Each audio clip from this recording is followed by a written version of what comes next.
A special day here, but it is practice number 9. We count this as one of our 15 practices, so it's our third day of spider pad, what we call spiders and helmets. Just really, really excited about the growth of our guys. We had a big scrimmage last night. Couldn't be more impressed with just our growth of our guys. Obviously, we have 8 opportunities before last night to get better, and they really did a good job of doing that. The growth that they've shared, right? Like not only our players that returned with a lot of really good talent, but the guys that are coming, the guys that have joined us new. A guy like Hudson Clement and Murphy Clement, 2 guys that joined us in January, really had a nice job. James Thompson has played so well we couldn't even play him today just because of the scrimmage, just how well he's played. So a lot of really newcomers that have joined us, but also the other guys. And then to have the moms here today, I told him, I've been a head coach 17 years. I've never had a shorter practice or more exhausting practice to have those visitors, and it was moms, it was aunts, it was grandmas, it was sisters. Just a really, really special day and a lot of fun. So that shows, I think, how special our players are and what they can do. So with that, open up questions. See a lot of smiles, including you. Oh my gosh! Why is this important to you? What does this serve for you? So what we did is we kind of literally set the day up like their sons have every day. I wanted them to walk the walk of their sons, right? So we set up a meeting. We had coffee and donuts at 9:30, and they joined me in a meeting at 10:30. I laid out the day, showed them what the practice was going to be, showed them the schedule. I wanted them to see what their sons go through every day, and also shared with them why they were here, right? So my mom, my grandma, my sisters, all have been a huge influence in my life, and that's really the genesis of what today is. So it's something that meant a lot to my heart, and I shared that with the parents and what that meant. But I think that there's 120 plus Division I programs. Everybody had practice number 9, but if anybody got more out of practice 9 than us today, I'd be shocked. What we did today, the way we grew emotionally and physically and mentally is a big deal. Any Mom's Day MVP awards handed There's quite a few. I showed him a video. Pete Wyden, my director of football operations, sent me a video yesterday of a moms at a youth football practice. And it was kind of a mixed bag, right? Some moms just stood there and looked pretty and let their kids run by them. Some of them tackled their son like with a vengeance.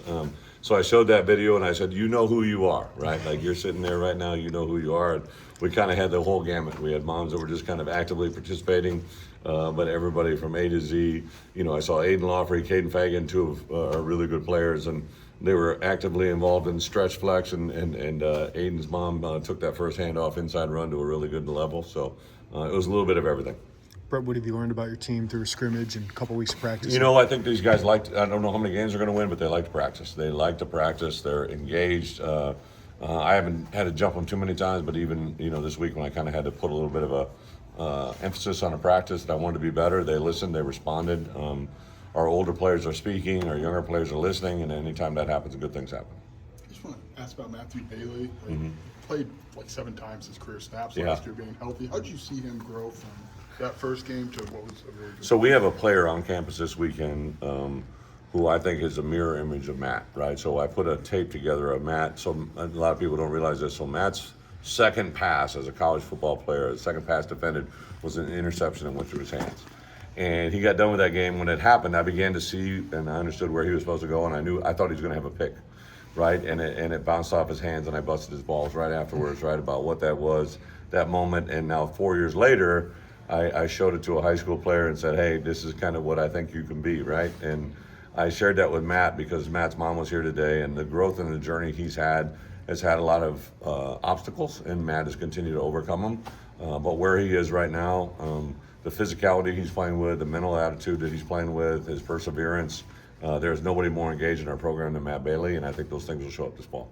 You get a lot of comfort from the age of your team. You got an older team across the board. I mean, you got some younger guys, but does that help you make you feel better as a coach this time or not? I get the question, but every year is the same for me. Yeah, okay. Groundhog Day, I don't really, get too up, too high, too low, too high. I just kind of take every day for what it is.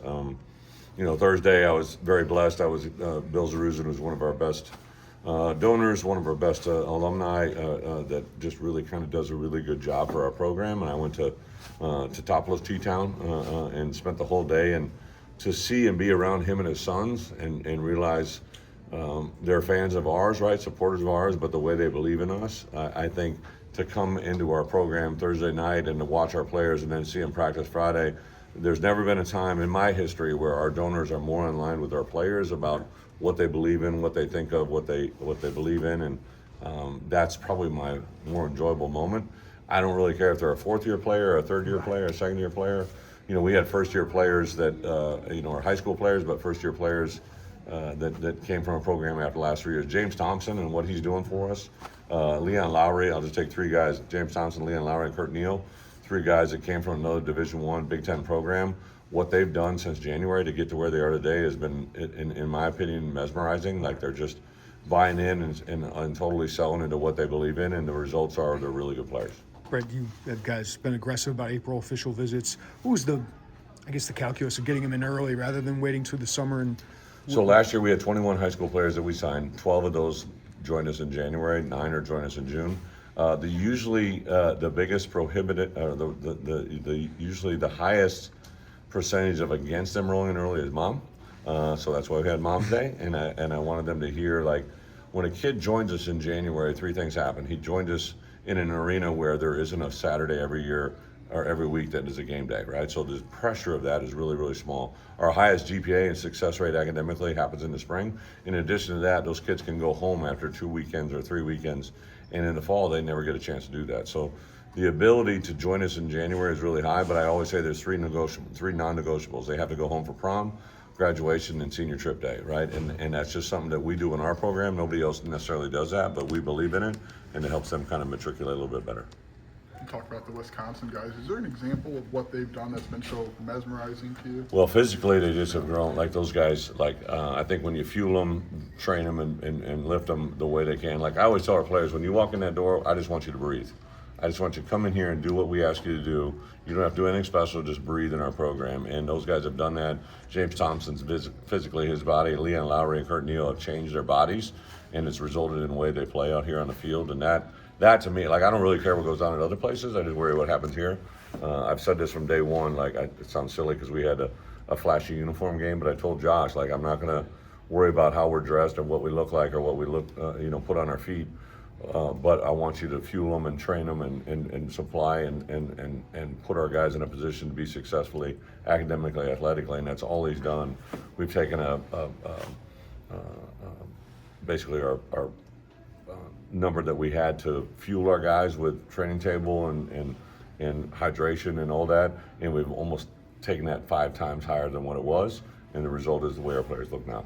The Mom's Day deal you got set up, is that unique to Illinois? Did you ever do that before?